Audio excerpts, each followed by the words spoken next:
Welcome to NSR news. నేను మీ సాయిప్రియ. ప్రస్తుతం మనం వరంగల్ మండల కేంద్రంలోని డీలర్లు పెద్ద ఎత్తున ఇక్కడ మీటింగ్ పెట్టడం జరిగింది. ఆ మీటింగ్కి హాజరైన అధ్యక్షులు మనతో ఉన్నారు.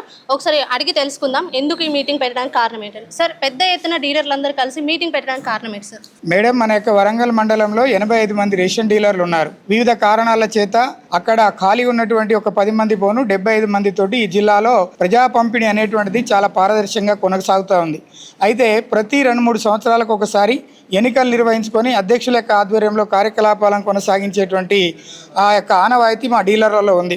అదే రీతిలో కార్యక్రమాలు కొనసాగుతున్నటువంటి క్రమంలో డీలర్లలో కొంత వర్గపోరు అనేటువంటి వచ్చి గత సంవత్సర కాలం క్రితం ఇక్కడ ఉండబడినటువంటి కార్యవర్గాన్ని రద్దు చేశాం.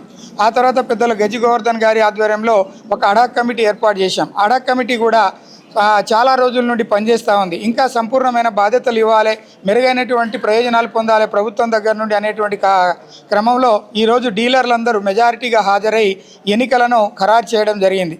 ఈ ఎన్నికల్లో ప్రతి ఒక్క డీలరు ఆథరైజేషన్ ఉన్నటువంటి ప్రతి డీలర్ పోటీ చేయడానికి మండల అధ్యక్షుడిగా ఎన్నిక కావడానికి అవకాశం కల్పిస్తూ ప్రజాస్వామ్య పద్ధతిలో బ్యాలెట్ రూపేణా మేము ఎన్నికలకు వెళ్ళబోతున్నాం.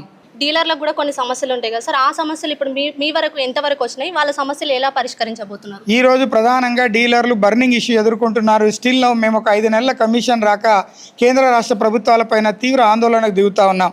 మా యొక్క రాష్ట్ర కార్యవర్గాల పిలుపు మేరకు మొన్న ఒక బంద్ ఇచ్చాం. రేపు కూడా రానున్నటువంటి రోజుల్లో ఇంకేదన్నా మాకు రావాల్సినటువంటి కమిషన్ లాంటి కనుక పండుగలోపు ఇవ్వని క్రమంలో ఈ పండుగ పూట పస్తులు ఉండడం కంటే షాపులు బంద్ చేసి మా నిరసన తెలిపాలనేటువంటి ఉద్దేశంలో కూడా మేమందరం ఆలోచన చేస్తూ ఉన్నాము. సార్, ఇప్పుడు కొత్త రేషన్ కార్డులు వచ్చినప్పటికీ వీళ్ళకు కేవైసీ అని ఫోటోలు అని అలా అని డీలర్లు చాలా సమస్యలు ఎదుర్కొంటున్నారు కదా సార్, దాని గురించి ప్రభుత్వానికి మీరు ఏమైనా చెప్పాలనుకుంటున్నారు? మేడం, ఇప్పటికే మన యొక్క జిల్లాలలో జారీ అయినటువంటి రేషన్ కార్డులలో మోర్ దెన్ 38% వరకు అప్రూవల్ అయినాయి. మిగతాయి కూడా కొన్ని పెండింగ్ ఉన్నాయి. అయితే అప్రూవల్ అయినటువంటి వాళ్ళకు కూడా మనం బియ్యం ఇవ్వాలి అంటే ఆ యొక్క కుటుంబ సభ్యుల కేవైసీ అవసరం అవుతూ ఉంది. అందులో మైనర్ పిల్లలు, వృద్ధులు వాళ్ళ యొక్క కేవైసీ అప్డేట్ కావట్లేదు.